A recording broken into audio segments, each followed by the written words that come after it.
Se ordenó la captura de los involucrados, el traslado de Alexis Meira a la cárcel de Cotopaxi, además de retirarle las pensiones al expresidente Correa y al ex vicepresidente Glass.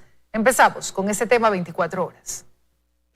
Este miércoles por la mañana, los jueces Iván León, Marco Rodríguez e Iván Saquicela firmaron la providencia que dispone el proceso de ejecución de la sentencia del caso Sobornos.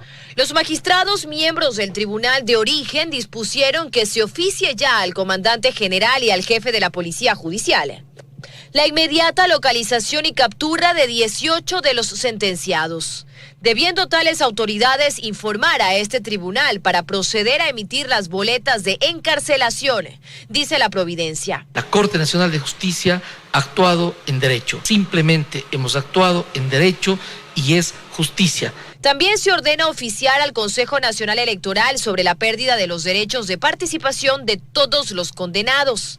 Se dispone en el transcurso de este día se proceda con ello. Además, se ordena el inmediato traslado de Alexis Meira a la cárcel de La Tacunga. En el caso de Rafael Correa y Jorge Glass como expresidente y ex vicepresidente, se dispone que se oficie al Ministerio de Finanzas a fin de que de manera inmediata se deje de pagar sus pensiones.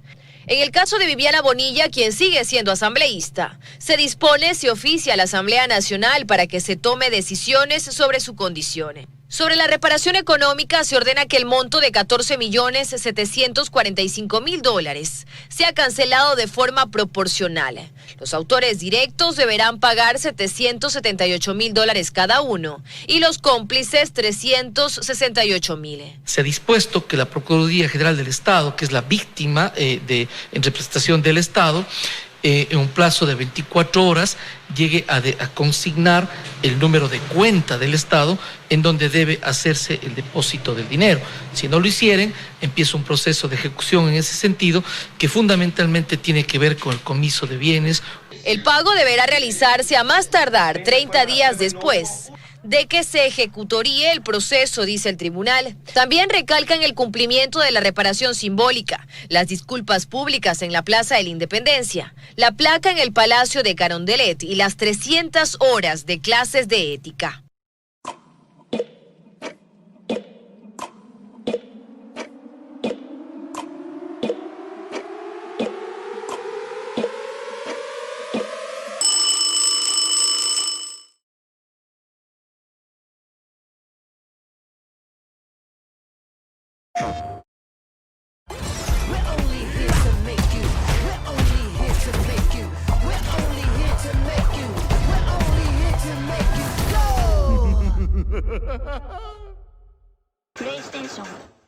Además, se dispone a la Fiscalía que informe cómo avanzan las investigaciones en torno al presunto cometimiento de otros delitos que parten de este proceso, como peculado, enriquecimiento ilícito público, enriquecimiento ilícito privado, lavado de activos, testaferrismo y concusión, donde se incluye a Doris Solís, Galo Mora, Tomislav Topic, Jimmy Salazar, José Concienzao y Marcelo Odebrecht. Es como en manos del tribunal que redactó la sentencia, el tribunal de origen.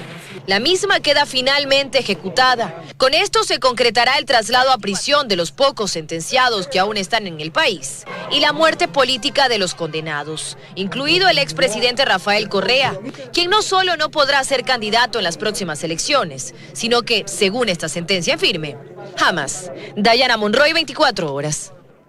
El Tribunal de la Corte Nacional de Justicia rechazó el recurso de apelación presentado por el excontralor Carlos Pollitt y su hijo John.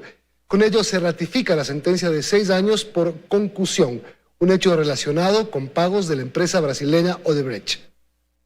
2 años después de haber recibido sentencia en esta misma sala de la Corte Nacional de Justicia, el Tribunal de Apelación rechazó este recurso y ratificó la pena de 6 años de prisión en contra del excontralor Carlos Pollitt y de 3 en contra de su hijo John Pollitt por el delito de concusión. Para la acusación particular encabezada por la Corporación Eléctrica del Ecuador, CELEC-P, esta es la resolución que se esperaba. Pues existe mucha coherencia en el análisis que la sala ha hecho.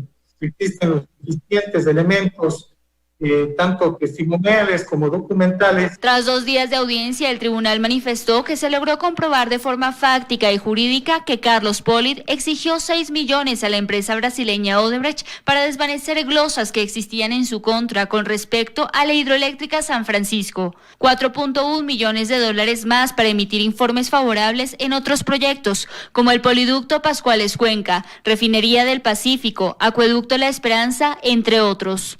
La afectación directa económica no se podría determinar en cuanto a un monto específico. Habla de un monto total de $10.100.000. Con respecto a John Polit, se estableció que beneficiándose del cargo de su padre solicitó dinero. Además, como cómplice habría colocado 1.7 millones del dinero de Odebrecht a modo de préstamo en 2 empresas, Plastikim y Cosani. Como parte de esta sentencia, Carlos Polit y su hijo John Polit deberán devolverle al Estado ecuatoriano 40,4 millones de dólares. En Quito, Daniela Valencia, 24 horas. Franklin Lara, el piloto de la avioneta en la que Daniel Salcedo intentó fugar del país, fue detenido ayer en el norte de Guayaquil. Lara es acusado dentro de la investigación por fraude procesal. En un operativo de la Unidad Nacional de Inteligencia Transnacional, la policía la tarde de este martes dio con el paradero de Franklin Lara Sarmiento, el piloto de la avioneta en la que intentó escapar del país Daniel Salcedo. Lara fue detenido en una vivienda ubicada en la 13ª etapa del